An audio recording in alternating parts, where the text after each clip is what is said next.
The truth occurs. Hi everyone, it's Sonia here. Well, America is in the grips of another measles epidemic. And you know what that means? Time to panic, measles, oh my god. As of the 1st of February, there were already 79 cases of measles in America this year. 10 states have had measles, including outbreaks in New Jersey, New York, and Washington State, which had the most at 48 cases. In fact, Washington had so many cases that Governor Jay Inslee declared a state of emergency over it. Measles, oh my god. Of course, every measles epidemic brings up the issue of vaccine refusal. In 2015, California passed SB 277, which made vaccines mandatory for all public and private school attendance. Because of this, vaccinations went up to 95% coverage, which is what the government wanted.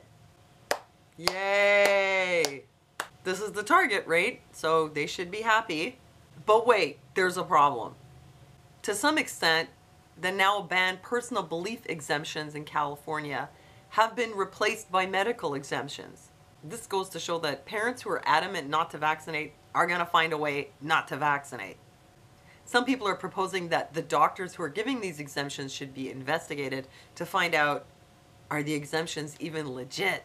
Another problem, although overall vaccination rates have increased, there are some pockets with lower rates. Measles, oh my god. But here's the bigger problem for the government. SB 277 had a kind of backlash effect because a lot of people who were just sort of going around blissfully unaware there even was an issue with vaccines and vaccine refusal have now been woke because of all the publicity surrounding that bill.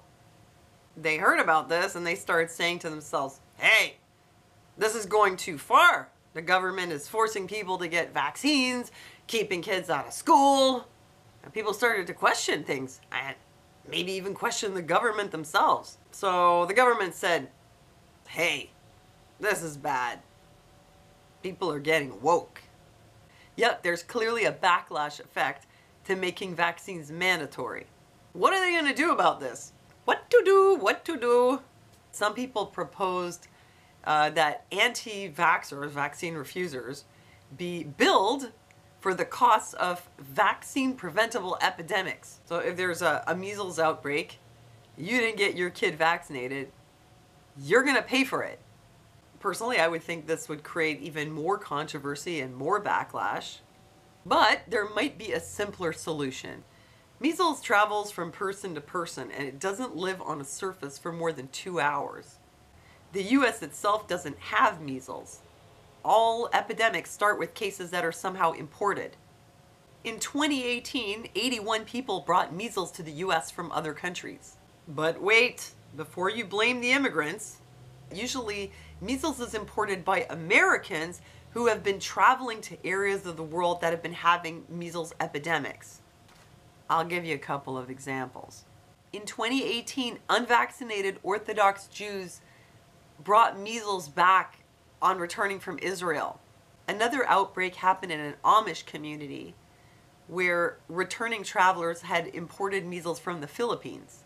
It's funny when they say imported the virus. It always sounds to me like, you know, they're bringing it back in packages in their luggage. Show up at customs, do you have anything to declare? And you're like, oh, please don't find the measles in my luggage. Don't look, don't look. It's sneaking it over the border. Okay, so here's my solution. Rather than making vaccines mandatory for school, they could instead focus on unvaccinated people who are traveling to areas where they're liable to get measles. See, the government's sort of worrying about everybody being vaccinated, but really, like, there's only one route into America for measles, and that is inside a person. Rather than making vaccines mandatory for all school children, for example, the government could focus on preventing unvaccinated travelers from bringing it home. Maybe if an unvaccinated person has, say, been to a country where there's a measles epidemic, they could give them some kind of a test at the airport. You know, a test that would see if they have measles. You're not vaccinated, you travel, you have to pay to get a little test to find out if you have measles. I mean, to me, that seems kind of fair. Seems more fair than forcing you to take an injection that you don't want. And maybe if they're infected, they could be quarantined for a time in their home. I mean, that sounds totally fair to me. You don't want to get vaccinated. And my son, by the way, is not vaccinated for measles and not going to be anytime soon. You don't want to take the vaccine. You want to go somewhere they're having a measles epidemic. To me, it seems really fair that you take some kind of a test at the airport, see if you have measles. If you've got the measles, you stay home. I mean, that's a lot less invasive and big brother-ish than forcing everybody to have themselves injected with a chemical cocktail.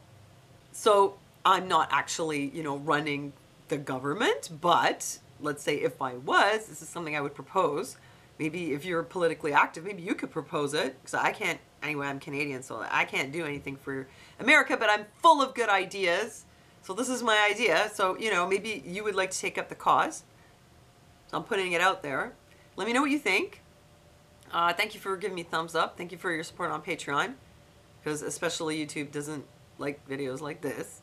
And thanks for listening to me, and I'll see you next time.